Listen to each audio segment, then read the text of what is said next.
చంపాలి. పట్టుకొని 2 ఏళ్ళు కొట్టినానన్న నేను ఒప్పుకుంటాను, ఎందుకంటే నాకు అన్యాయం జరిగింది, నేను కొట్టినానని చెప్పి నన్ను ఫస్ట్ స్టేషన్ నుంచి బయటికి వా అంటాడు. సార్ నవంబర్ 3 అయింది, 2024 అయింది. నవంబర్లో చూసుకున్నాడు. తర్వాత నాకు మందు పెట్టినారు సార్. మీరు నమ్ముతారో నమ్మరో, నాకైతే చాలా స్ట్రగుల్ ఫేస్ చేసిన. 3 డేస్కి ఒకసారి కూడా అన్నం పెట్టకపోయారు, నీళ్ళు కూడా తెచ్చిపోయారు. నా మొగుడు ఫుల్ జల్సాల మీదే ఉన్నాడు. అవసరం లేదు పెళ్ళామో పోతాడు, పొద్దున్నే 6 గంటలకు వెళ్ళిపోతాడు, సాయంత్రం 9 గంటలకు వస్తాడు. ఏమనంటే కియాలో సెక్యూరిటీ వర్కే, కానీ పెళ్లి చేసుకునే ముందు ఏం చెప్పినాడు, సిస్టమ్ వర్క్ అని చెప్పినాడు. సిస్టమ్ వర్క్ 60,000 వస్తుందని చెప్పినాడు. కావాలంటే మా వాళ్ళని అడగండి. 60,000 అంటే సర్లే ఆడపిల్లలు కదా బతుకుంటుందిలే అనుకున్నారు వాళ్ళు. సర్లే మార్క్స్ చెప్పుకుందాం అనుకుంటే పెళ్లి అయింది మొదలు ఏమంటాడు, నేను చెప్పినట్టు జరిగి చూసుకోలేనప్పుడు నువ్వు కూడా చీర కట్టుకొని ఇంట్లో కూర్చో, నేను సంపాదించి పెడతా, నువ్వు చేయలేని నా కొడుకు ఎందుకు ఉండాలా అనుకున్నావేమో. ఏమో ఈ పాప ఏంది నన్ను ఏం చేయలేదులే అని. నేను ఆడైతే తిరిగిందా, నాకు తెలుసు సొసైటీలో ఎట్లా బతకాలని చెప్పి. రోజు సేపు కన్నా పొద్దున్నే 10 గంటలకు పోయి కూర్చున్నాను, సాయంత్రం 7:30 అయింది. 6 గంటలకు వాళ్ళు వచ్చినారు, వాళ్ళతో పోయి నేస్తాను ఇట్లా చెయ్యి వేసుకొని మాట్లాడతాడంటే పొద్దున్నే ఉండేవాళ్ళము. మా నాయన మర్యాద బాగూడదని చెప్పి నన్ని మా నాయన నేను మా నాయన ఇద్దరమే పోయినామన్న 1.5 సంవత్సరం నుంచి మాకు జరుగుతూనే ఉంది.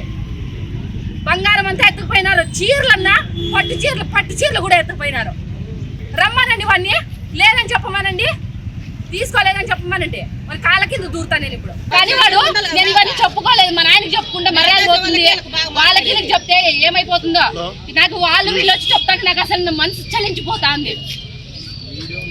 ఆ చిన్న పాప ఎట్లుంటుందన్నా, రేపు పొద్దున్న సొసైటీలో ఏమంటారు మా ఊళ్ళో అందరికీ తెలుసు, కానీ నేను అణిగిమనుకుంటున్నా. అవన్నీ చిన్న ఆడపిల్లలు చెప్పుకుంటారా? కొట్టినారన్నా, కొట్టినారు, హింసించినారు. ఎంతగా ఏమనంటే మీ ఆయనతో నన్ను డౌరీ కోసం ఎంత టార్చర్ చేసింది. ఇంకా దేపో అంటే యాత్ర చేస్తారు 4 ఆడపిల్లలు ఉండే తండ్రి. పెళ్ళి ఆడ ఫంక్షన్లో చేస్తే ఇంకా కావాలి మాకు, యాత్ర చేస్తారు నీకు. నువ్వు ఉండే ఒక్కడికి నువ్వు పెళ్లి చేసుకోలేకపోతే మేము 4 ఆడపిల్లలు మేము యాత్ర నుంచి తెచ్చేదన్నా. వాళ్ళకి అర్థం కాదా? మా అత్త అందరికి కారణం మా అత్తనే. ఫస్ట్ ఆయమని పిలుచుకురండి, నేను అడుగుతా. చేసి నింటే మంచితనం చెప్పే వాళ్ళకు న్యాయం చేయరాడా పోలీసులు? ఎక్కడ పోయింది బంగారం అని వాళ్ళు పట్టుకొని 4 ఏళ్ళు కొట్టి లెక్క తీసుకోకుండా 4 ఏళ్ళు కొట్టిందంటే వాడు బంగారం తెచ్చిచ్చు.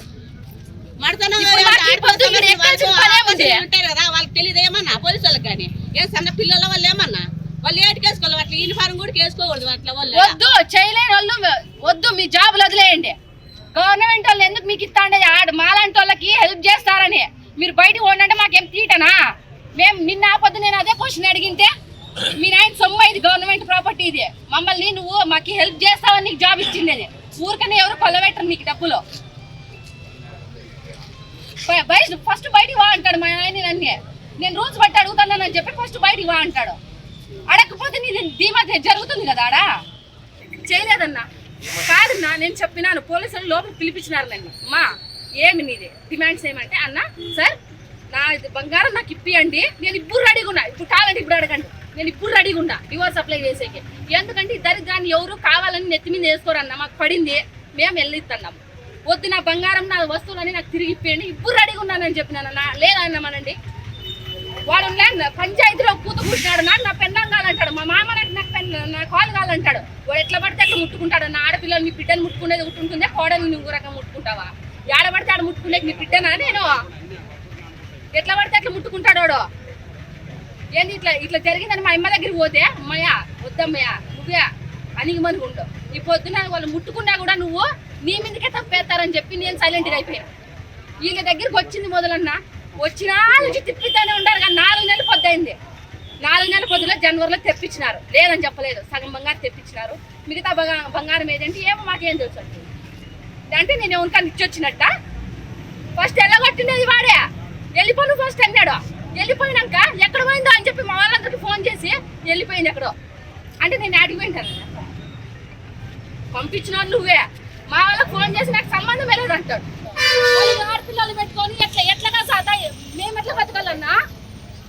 ఇతని దగ్గర పోయి 4 నెలల నుంచి సెప్టెంబర్ 22 రోజుల నుంచి తిరుగుతానే ఉన్నానన్నా. ఎవరి దగ్గరికి పోయినావమ్మా?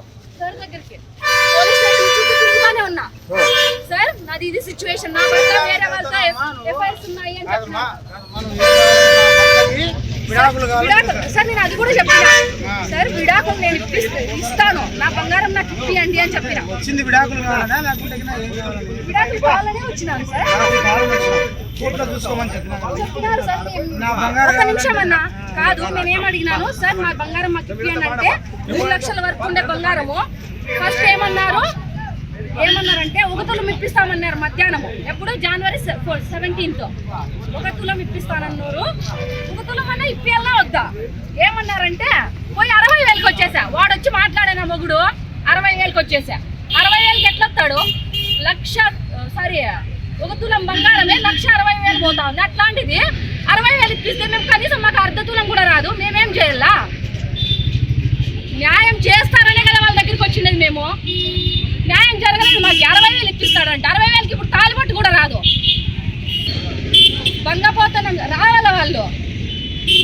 ఇప్పుడు కర్మజాలకు మా నాయన అటు పడితే ఎవరన్న రెస్పాన్సిబిలిటీ? మేము 4 ఆడపిల్లలము, మా అమ్మకి షుగర్ ఉంది, టెన్షన్లతో చచ్చిపోతున్నారు ఇంట్లో. నా జీవితము ఏడ పని చేసుకుని దాన్ని వచ్చి పని నేను జాబ్ చేపిస్తానని చెప్పి పిలుచుకొచ్చిడానని పాయకర్దాన్ని చేసినాడు. వాడేమో దానితో తిరుగుతున్నాడు. ఏమంటాడు? మా వాళ్ళకి ఫోన్ చేసి చెప్తాడు, దీన్ని వదిలేస్తే చాలు నేను ఇంకో దాన్ని చేసుకునే రెడీగా ఉన్నాను అంటాడు.